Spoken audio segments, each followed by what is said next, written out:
Big ownership talks at Manchester United today. These are brand new pictures of the Qatari delegation arriving at Carrington. First, though, let's start with the breaking news coming out of Manchester United about the potential sale of the club. Our chief reporter, Kaveh Solokol, right across this, of course. Now, Kaveh, I know that as the chief, you've got links and contacts all over the place. So this is important. What are you hearing coming out of what's happened at Manchester United today? Look, we're expecting the Qataris to make a second bid for Manchester United within 10 days. Sheikh Jassim's bid have already made one offer for United before the soft deadline, which was a month ago. The Glazer family, who own United, liked that bid enough to say to them, OK, you're through to the second stage of the process. And what has happened today is that some of Sheikh Jassim's representatives have been going to Old Trafford and also United's training ground to meet some of the senior executives there to have a look at what they will actually be buying. And what they're going to be told is, OK, once you've had a look at everything, now you've got 10 days to make another bid, a second bid for the club. And I am very confident that they will make that second bid.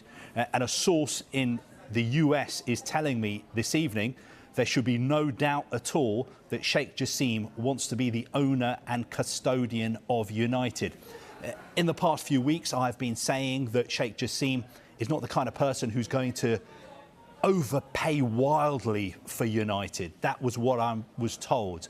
But today I'm getting the sense that he will do what it takes to become the owner of Manchester United. Again, I'm not saying that he's going to throw money at it, but the sense I'm getting is that he really, really does want United, even though, of course, there are other bidders who want the club as well. $4.5 billion that they bid first time around. If he really wants it and he pays more than that, surely the Glazers are going to say, thanks very much. We paid 200 mil, we're off. Well, look, we don't know for a fact that Sheikh Jassim's bid was £4.5 billion.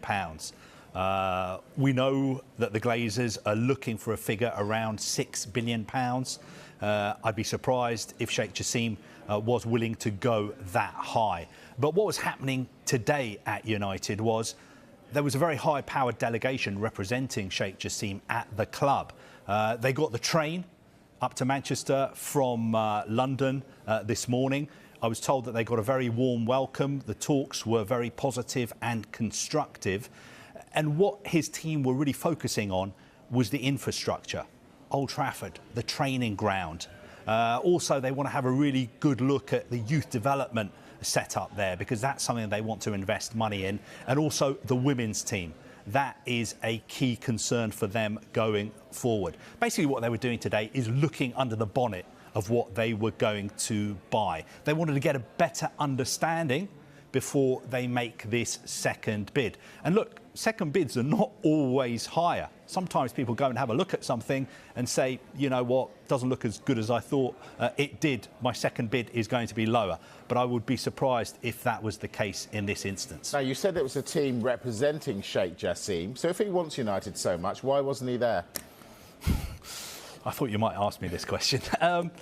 Look, he's been to Manchester United before. The sense I'm getting is that he feels it's too early for him to go there now. He doesn't want to go there just for a photo opportunities. I think he will be there if his bid is selected as the preferred bidder. But as it is, he sent a top team of experts in finance, banking, property, law. For instance, he set up this foundation, the 9-2 Foundation, to buy the club. The president of that foundation, Shahzad Shabazz, was there. Also, one of his most senior advisors, Fadi Bakos, and also two managing directors from Bank of America, the bank who are advising him, Sam Powers and Yasir Shah. I think he just felt that now was not the right time. This stage is not the stage for the principals from the bid to get involved. That's his feeling. Of course, tomorrow we're going to see a principal visit Old Trafford. Sir Jim Ratcliffe from Ineos is going to be there, along with Sir Dave Brailsford, who is the Director of Sport at Ineos. So is the ball in their court then, given that there's going to be a second bid from the Qataris? Is the pressure on Sir Jim and his team? Look, I think what the Glazers, what Rain Group, the bank handling the sale, what they want is a bidding war. They want to play people off against each other to make sure that if the club is sold, it is sold for as much money as possible. And I will just end by making the point that we still don't know 100% that the Glazers want to definitely sell Manchester United. They may look at all the offers and think, you know what, we don't want to sell the club. What we want to do is sell just a minority stake or borrow some more money to redevelop Old Trafford. We don't know 100% that they... Speculation around the ownership of Manchester United has once again surged across global football circles, with fresh online claims suggesting that interest from Sheikh Jassim bin Hamad Al Thani could be quietly resurfacing. Although no official confirmation has been made by the club, the Glazer family, or Sheikh Jassim himself, the renewed chatter has been enough to ignite widespread debate among supporters and analysts. Manchester United's ownership situation has been a constant subject of discussion in recent years, with fans frequently expressing frustration over the club's direction and financial structure. However, despite the growing online buzz, there has been no verified development confirming that any deal is progressing. Industry observers continue to caution that much of the current discussion is based on speculation rather than concrete updates. Sheikh Jassim bin Hamad Al Thani was previously linked with a high-profile attempt to acquire Manchester United during earlier takeover discussions. If any renewed interest were ever to materialize,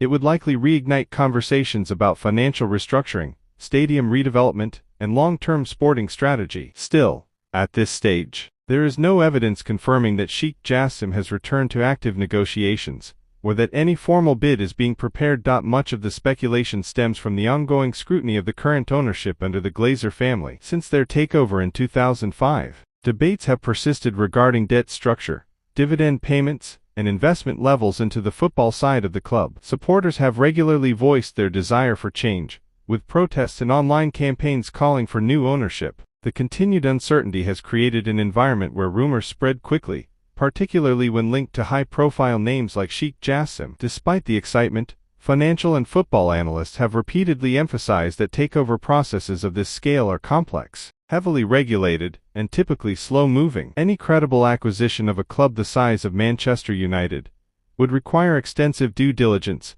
regulatory approval, and clear financial disclosure. At present, no official filings or statements have indicated that a new bid has been submitted or accepted. As such, experts advise that the current wave of speculation should be treated cautiously until confirmed by reliable sources. Beyond player acquisitions, attention would likely turn to infrastructure, including training facilities and potential redevelopment of Old Trafford itself. A new ownership model could also reshape the club's commercial strategy and global branding approach. For now, however, these remain theoretical outcomes tied to unconfirmed reports.